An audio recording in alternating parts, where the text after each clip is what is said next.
Hi, and welcome everyone to Study Travel TV Live. I'm Nicola Hancox, editor of Study Travel magazine, and I'd like to introduce you to a brand new program where we'll share news, statistics, and invite industry people to discuss topical items.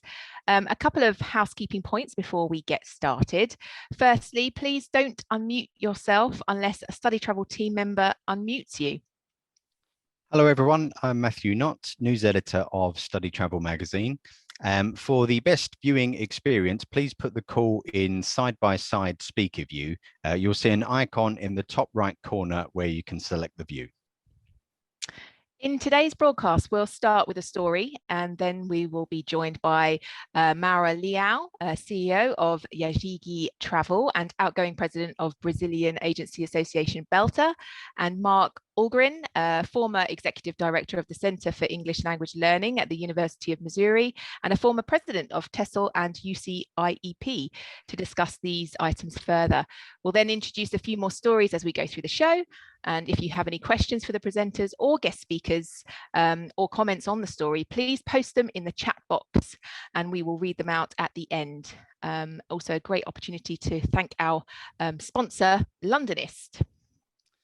Okay, so let's have a look at our main story this week. And we start today with the USA, where a survey of 362 intensive English programs, or IEPs, by the Institute of International Education has shown the impact of the COVID-19 pandemic, with a 50% decrease in students to just over 37,000 students, and the lowest total since around 1990. Yes, China remained the largest source country despite a 47% decrease, and was joined in the top 5 by Saudi Arabia, Japan, Brazil, and South Korea. The markets with the smallest year-on-year decreases in 2020 were Peru, Argentina, and Oman, and the average stay for IEP students was 14 weeks. Meanwhile, a separate survey released today by the Institute of International Education of 414 higher education institutions reveals that applications for the 2021-2022 year have increased for 43% of colleges, and that nearly all institutions are planning to have face-to-face delivery for international students in the fall. So let's bring in our guests, Mark and Maura here. Mark, congratulations on your recent retirement.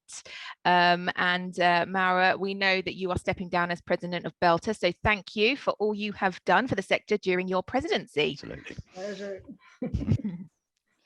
So Mark, before we begin, can you perhaps explain the profile of IEPs in the USA for us, as this is perhaps a little bit different from some English language destinations, and then I gather you have some data insights to share with us, firstly on long-term trends for IEPs. Yes, I do. Thanks, Matt. U.S. higher education, of course, as you know, is very complex, with somewhere between 3,500 and 4,000 post-secondary institutions in the country. There are probably 500 to 700 intensive English programs, although I think many are moving now to use the term English language program because they're trying to diversify their portfolio of offerings, with the IEP being one of those. The institutions are 4-year, they're quite large, 70,000 or more students, down to very tiny schools of fewer than 200. And likewise, IEPs have also been quite variable in size, from being quite small of 10 or 15 students up to several hundred or maybe even 1,000. Some of them are governed by their universities or institutions they're affiliated with. Others have relationships. And of course, we have proprietary organizations that run totally independently of any higher education institution. The slide that we're looking at now shows information from the Institute for International Education Open Doors Survey. And this reports information, what's self-reported, which is important to note, from intensive English programs since they started collecting the information in 1984. And you can see there are a number of events that caused declines. For example, in 1997, the East Asian economic crisis. Then we had a rise until September 11th, then another drop off. Saudi students started to return. Chinese students started to come in large numbers after the economic crisis and the big downturn in 2008, and you can see that huge climb. And since the spring of 2015, we've been in a steady decline. So if we could go to the next slide. A US government agency called SEVIS publishes data on a 2 times a year, sometimes it had been up to 4 times a year quarterly. And it's on a website called Mapping SEVIS by the Numbers. They started putting this information out in the spring of 2014. So following the trend line, you'll see that this shows the number of visas that students who were on F or M visas with the intention of language study. And we peaked in 2015 with just over 105,000 students. And since then, every semester has been lower than the prior semester. You'll see that 1 semester is missing, which is the spring of 2020, because no data was issued.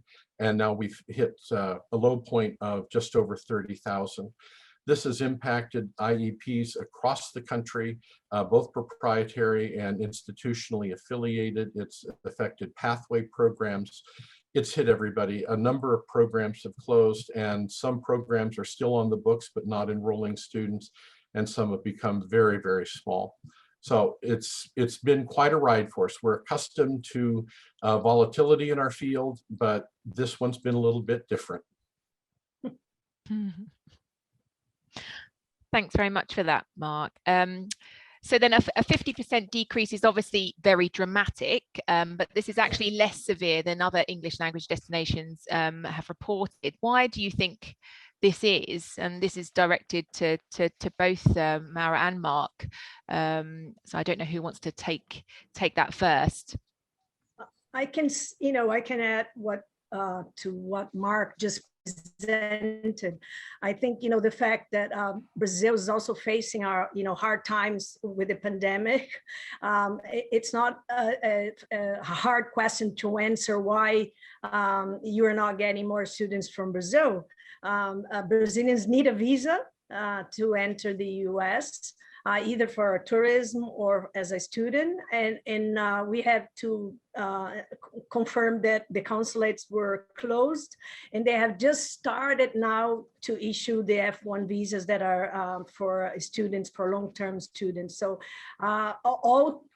also bring the fact that the devaluation of our currency plays a very important role in the final decision of a student going abroad, and the borders also being closed. So there is no way we can help increase these numbers. And I think it's so sad to see that, this decrease, and we have the need to go abroad to learn English. So in the US used to be the #1 destination for Brazilians a couple of years ago, but it's a sad picture. Mark, what do you think?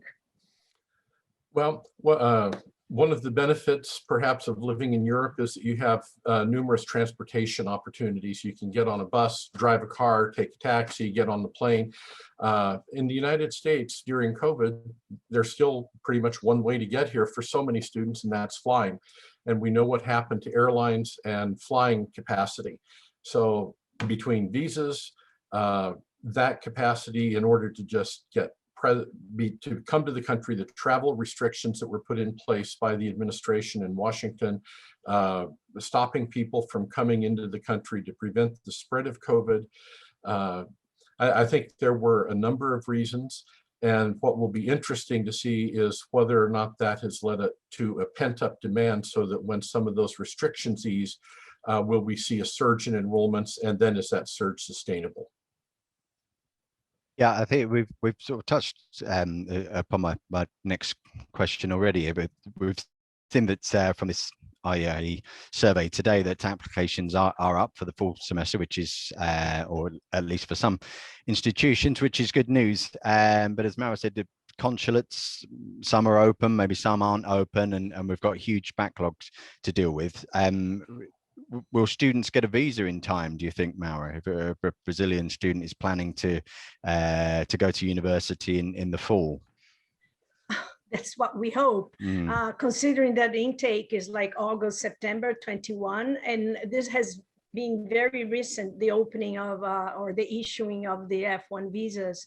And Brazil is a continental country, so it's very big. So people have to travel from long distances to get to the consulate. So we expect to have the visas done, but we rely on the, the service provided by the consulates. I bet they have a load of visas to issue because they have been closed for the last more than 12 months. So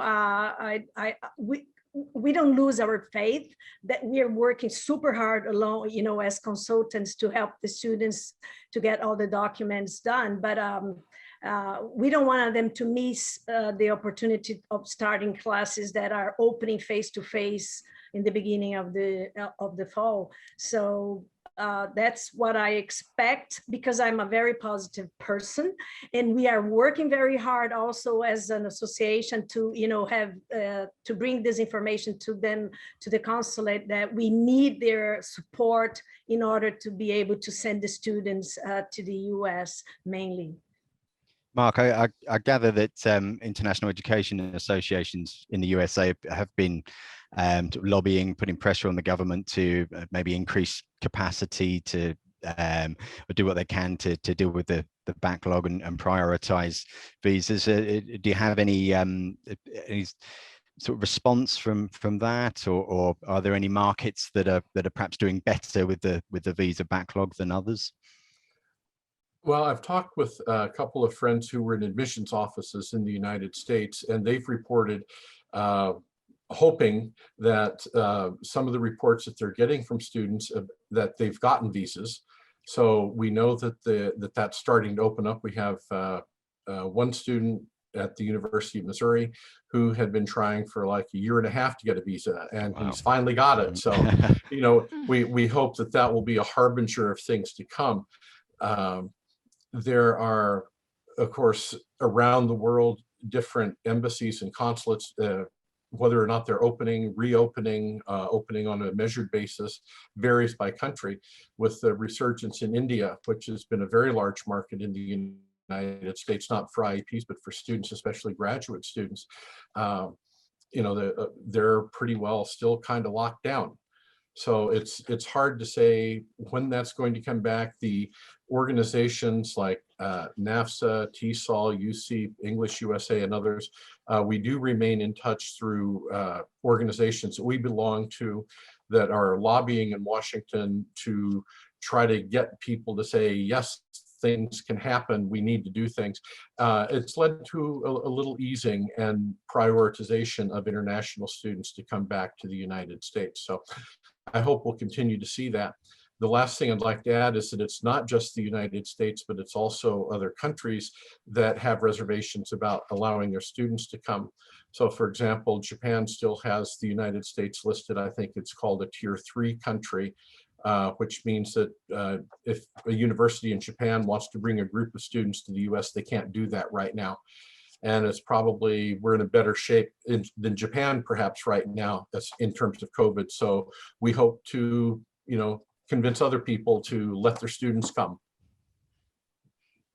Hopefully. Fingers crossed. Okay. Shall we move on to the next story?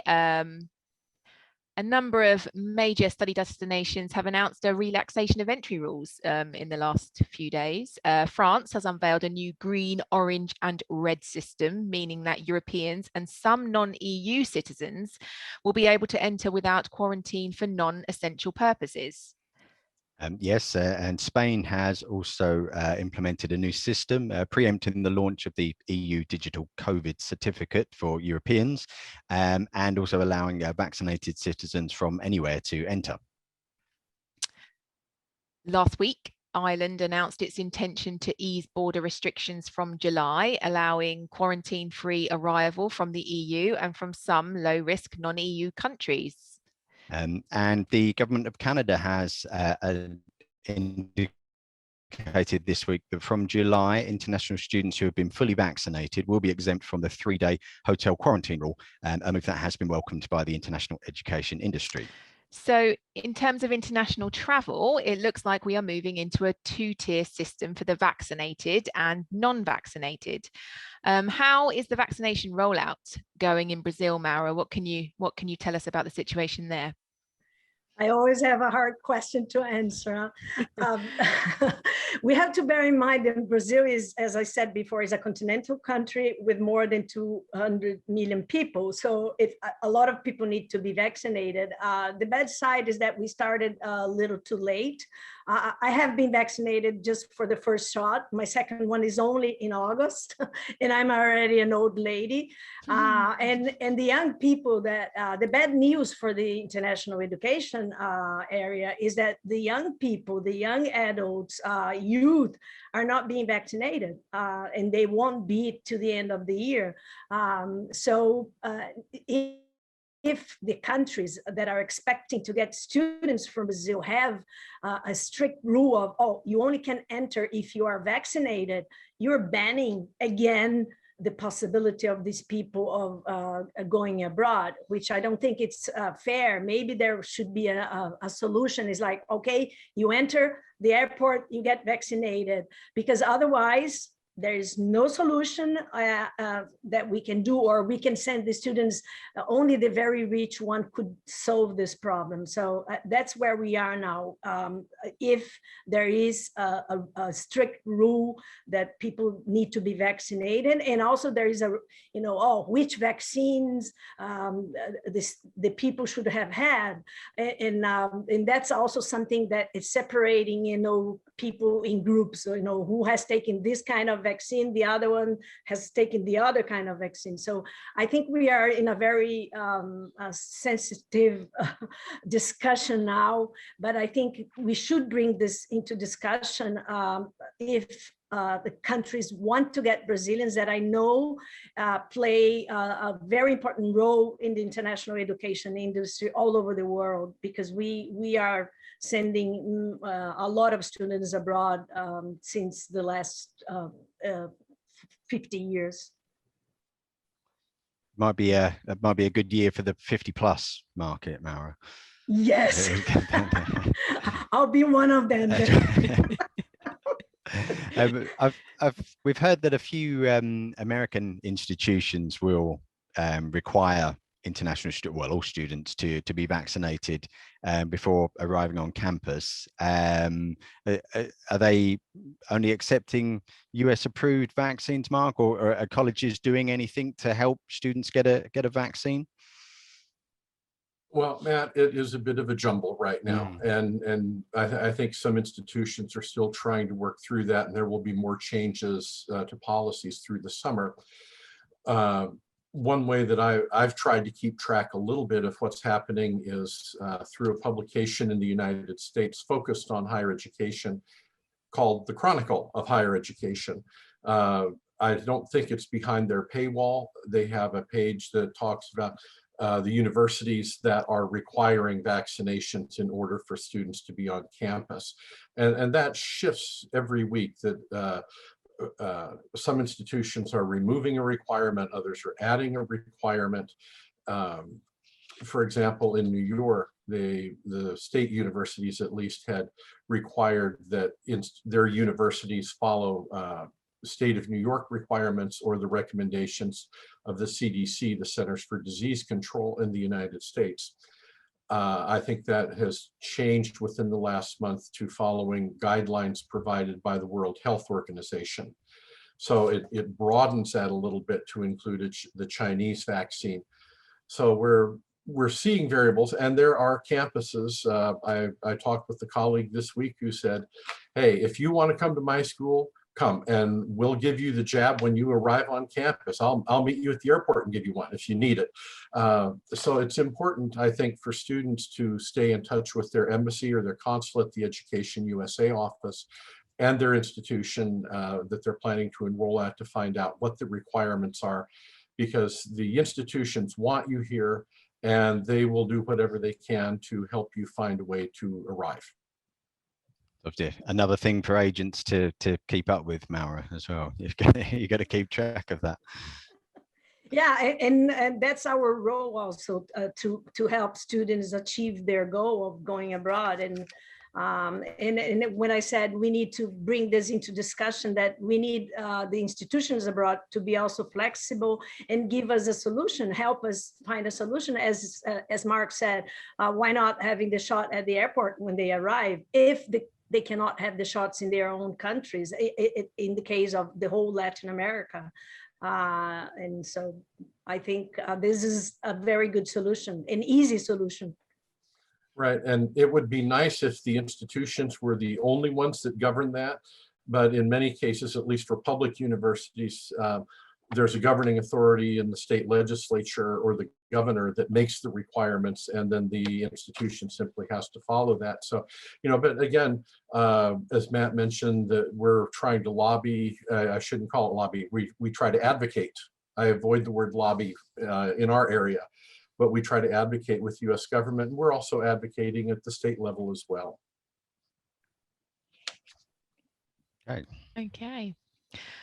Okay, so let's have a look at another story from the last few days. And we're going back to France, where French language school association Groupe Montfleur has announced a 56% decrease in revenue for member schools in 2020 as a result of the pandemic. Germany became the top source market last year, while China was in the top 3 for the first time. Groupe Montfleur said it was looking towards the pathway sector as a potential route of recovery for member schools, calling for more public-private partnerships in this space. France's higher education sector has not lost its appeal during the pandemic, the association said. So, Maura, do you see France as a potential growth market for pathways in higher education? Do you think? Is it on the Brazilian agent's radar?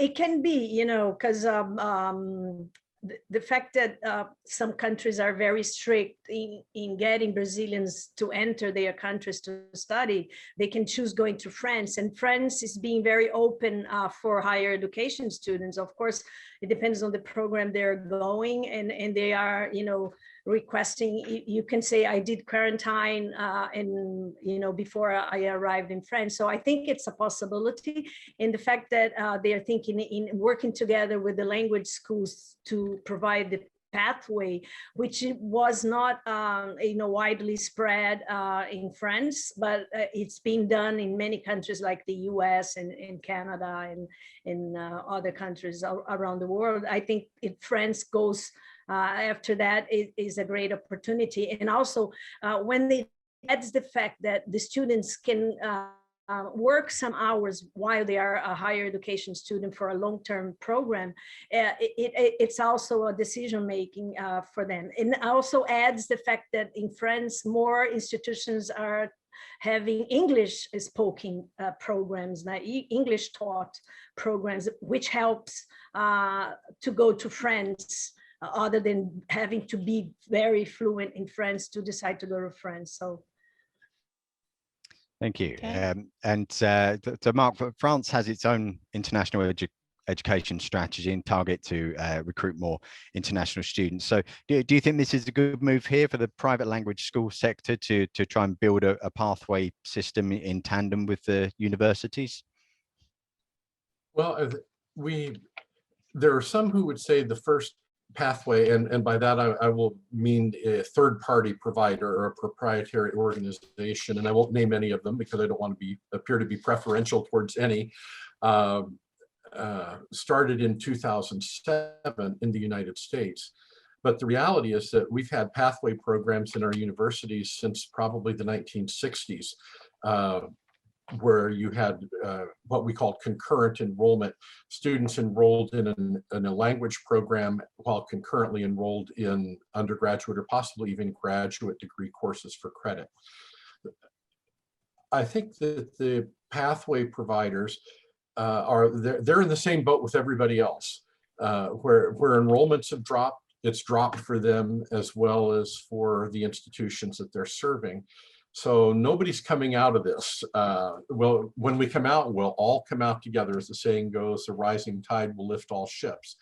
Will they continue to expand their footprint in the United States? It's hard to say.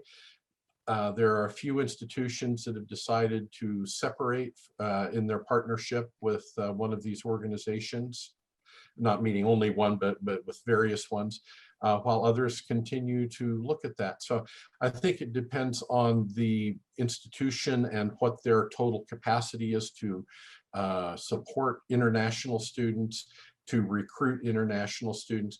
It may be more attractive to smaller institutions than larger ones, but larger ones are in there too. So it's here, it's part of the environment, and I think it will continue, but I think it's changing shape a little bit. Okay, thank you. Yeah. Right, so if we move on to the next story, if I can find where I am. Okay. The UK. So we're going to the UK. Thank you, Maura. Yes, we're going to the UK, where Home Office data has revealed a recovery in the grants of student visas. In the year ending March 2021, the number of visas decreased by only 16% compared with the previous year, despite the pandemic. After a complete shutdown of visa services from April to June 2020, student visa grants exceeded pre-pandemic levels in September, and have remained above ever since, Home Office data shows. And we were discussing visas earlier, and it seems like the UK has avoided some of the issues that the US now faces. Which destinations have handled immigration services best during the pandemic? I'll direct that to Maura. And is this influencing where you might be recommending your students go? So. Yeah, as I said, a lot of students require Brazilians a visa, but some don't. And the countries that were open for Brazilians to go were the ones that students, would change their mind and decide to go to that country. But I have to say that if someone wants to go to, let's say, to an American institution, I think they will stick to that. They won't change to go to Spain just because the borders are open. But going back to the numbers, students that were going during the months of pandemic were the countries that were open, like France, Spain, Germany got a lot of students because they were very open in terms of helping the students to arrive in Germany. Holland is open for Brazilians, and they offer Amsterdam, Holland, they offer a lot of options for higher education. In Portugal, I'm talking about higher education long-term programs that are the ones where the countries are open for. And even Ireland, where they had a lot of changes in their visa processes, they were open for the higher education students and if they wanted to have a visa issue. So the decision of going to a country relies on how this information is being brought to the student, in how easy that we can explain the needs, because it's been very complicated considering that the consulates and embassies are closed. But there is still a way of going if we are trained in a way that we can tell the students how to do it. So that's how we are now. And the UK restores post-study work rights from next month for international higher education students, and that may well be a factor in that data that we've just seen. Mark, what are you hoping for from the Biden administration to make the US a more attractive study destination? I think the thing I would start with is that it's something that we already have, which is a direct line into the White House. Dr. Jill Biden is an English teacher, and she has been an ESL teacher. She taught in the classroom next to a colleague of mine at Northern Virginia Community College when she was vice president, Dr. Biden. So I think we're getting maybe a little better ear at the very highest level in our government. But to answer you a little more directly, I think we're looking for a prioritization of international higher education at all levels. For the United States, we consider international education as a service export, and it's I believe, the 5th largest service export that we have in our economy. So it's an enormous contribution to the American economy, and certainly it has a large impact on local economies. So we'll hope for that. I think one of the things that all of us I never say all or none, many of us, I hope most of us, if not all, in international higher education in the United States hope for from this administration is a return to stability and reliability. There was so much change going on for a period of time in the State Department, policies regarding visas, the travel restrictions, the bans on certain groups and other things, that people didn't know whether they'd be able to get a visa, whether they'd be able to come, would they be able to stay, if they left, could they get back, could their families visit? And we need to return to that. We want to see the visa status known as OPT, optional practical training, stabilized again, because there were threats that that would be removed based on faulty information about foreigners taking our jobs. They're not. And we would like to open pathways to work post-graduation in the United States, even beyond OPT, because we're attracting so many fabulous students to come here, and many of them would love to stay in the United States after they've been here, work, possibly immigrate. And I think we need to keep an eye on the competition that the United States has for attracting students to come here. And the brains that we want to have. Something I saw recently was something like 20 or 30% of all startups, successful startup businesses in the United States were from immigrants.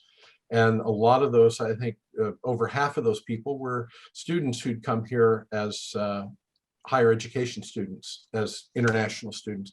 So there's a lot that we can provide information to this administration with, and I think there is an openness to hearing that and seeing what we can do to strengthen international education in the US.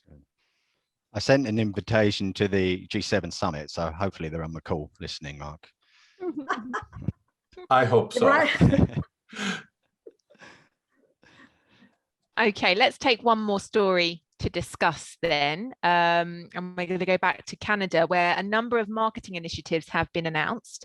Languages Canada secured almost $200,000 in government funding for its members, and some of this was redirected towards digital marketing during the pandemic, including website updates, web consulting, and advertising campaigns in target markets, generating leads for schools and partner agencies. Meanwhile, 4 Canadian summer camp providers, CISS, MWS, Tamwood, and ILSC, have joined forces to run a free online Camp Canada Festival event. The group said that this would give agents a good news story to share with their clients and build loyalty for next year, given that summer travel to Canada is unlikely in 2021. So this is quite unique. So what are your thoughts on these kinds of initiatives? Is this Camp Canada Festival something that you think your students would be happy and willing to attend, Maura? I think everything nowadays with good news it's welcome. I think it's a good idea. It's a way of, because in July, Brazilians are off school. The online programs, they didn't pick up much in Brazil because, the kids were having classes online all the time. So when they have vacation, I don't think they want to keep on being online. But I think this kind of initiative is great because you have different providers working together. It shows how important it is to be working together at this point, agents, schools, providers, because we are all working towards recruiting students, and we need to work together and get solutions. And I see this with very good eyes, and I wish they are very successful with this proposal. And has the ranking of student preferences for language studies, has that changed in the last year? Is Canada still number 1? Yep, Canada is still number 1. As Mark was saying about the US, why people start choosing a country is what you get from the investment that you do, because going abroad is always a very high investment. If you talk about higher education, is even higher. And then what do I do after I finish my studies? And the countries that are open for the students to stay and work and have an experience and even immigrate, in the case of Canada, they are getting the students in different levels of schools are, because they have the colleges and the universities and so on. And so Canada really got the trend after 2001. They got the gap, and they never left. So it's been the #1 destination since then, because they give solutions to the needs of the students. And I think all the other countries should also look into this, because we have enough people in the world to send all over the world, right? So it's just that we need to help them to make the best out of their life investment, their studies and their financial investments. So this is something very important for us consultants to help them make the best out of it. And Mark, have IEPs in the US received any grants similar to the ones in Canada, or support for specific marketing or recruitment activities during the pandemic? Have you had anything like that? In general, we have not. There was some financial aid from the US government to institutions that incurred losses as a result of the pandemic. There were, I think, a small number of proprietary language programs, businesses that received grants to help them cover the costs. I was asked at the University of Missouri to submit a detailed analysis of the costs we incurred as a result of the pandemic that we would not have incurred otherwise. And it surprised me when I started to list it how significant it was. But as far as something like this, additional opportunity, taking advantage of an opportunity by providing additional funding, I'm not aware of anything. We have had through English USA a cooperative agreement with the Commerce Department on doing tours in Central and Latin America. And I hope that we'll see some things open up that way. So indirectly, there's some additional support coming to IEPs and higher education institutions, but it's not coming in the form of direct grants. Okay, thank you. Thank you. Let's quickly run through a few more headlines from the last few days before we take any questions from the audience. Yep, King's Education has announced a partnership with Southern Oregon University in the USA, and has also been approved to offer University of the Arts London Foundation diplomas at 3 of its King's colleges in the UK. The Association of Guardianship Providers in Ireland, or AGPI, has announced a growth in membership to 10 full members now, and expects more new members through the year.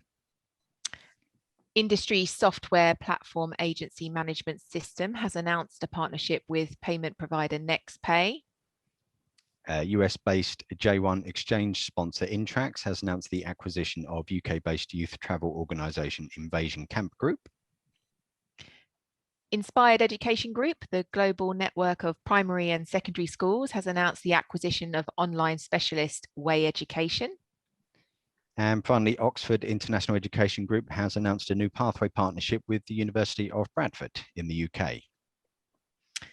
So that brings us up to date with all the news and goings on in the industry. At this point, we'll completely open up to the audience to see if there are any questions for our guests or the StudyTravel team. These can be on any of the stories or topics we have discussed this afternoon, or this evening, or this morning, wherever you are in the world.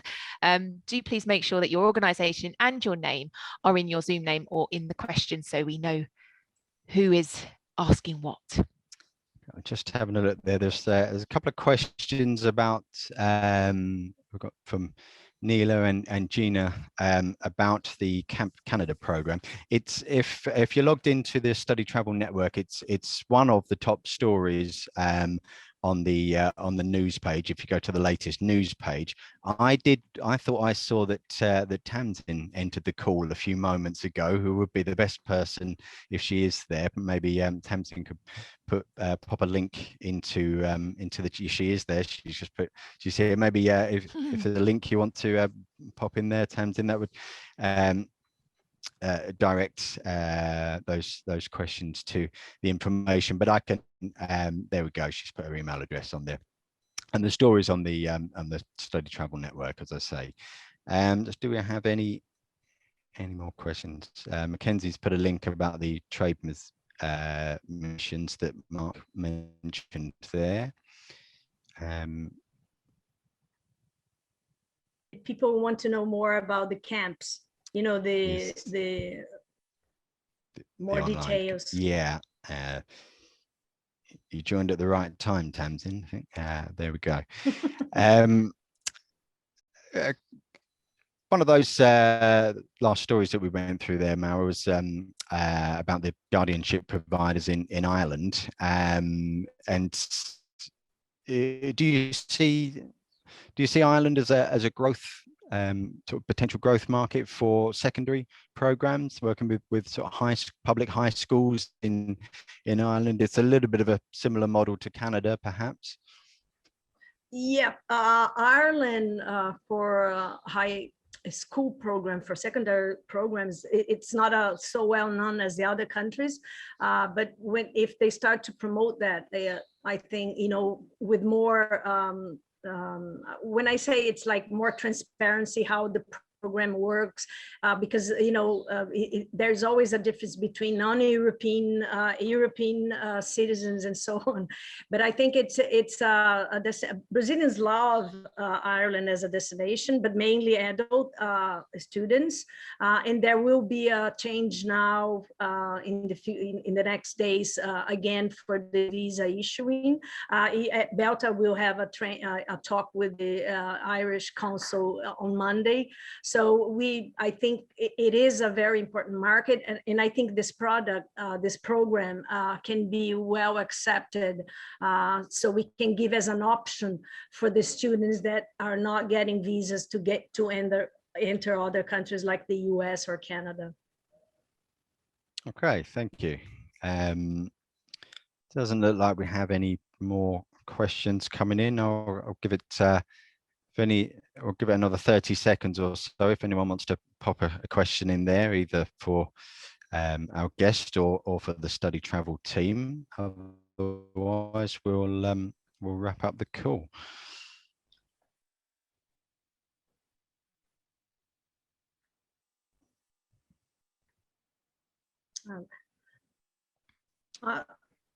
Yep. I just wanted to say that what you're doing, the StudyTravel magazine, it's very important to bring people together from the industry with different views, so we can discuss and we can have the real picture of the situation and not hide behind what's going on. So we need to talk, and I think it's important that what you're doing for us in international education industry. Thank you so much. Well, Thank you, Mark. Thank you, and we appreciate you coming. Okay, well that looks doesn't look like we have any questions there. So so that brings us to the end of this week's StudyTravel TV Live, and we hope you enjoyed it.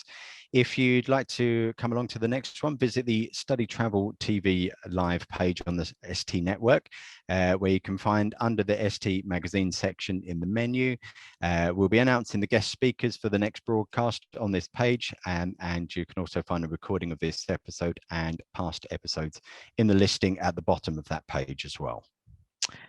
Finally, we'd like to say a big thank you to our special guests, Mark and Maura, and thank you again to our sponsor, Londonist. We'll be hosting these broadcasts every fortnight on a Friday. So the next one will be held on the 25th of June at the same time. That's 4 p.m. British summer time. And we'll include the other times for the other time zones as well, just so you have them to hand. And we hope to see you there. Thanks, everybody. Thank you so much. Thanks for Nicola, coming. Matt, thank you very much. Thanks for your comments, Thank and thanks you, everyone Nicola, for Matt. watching.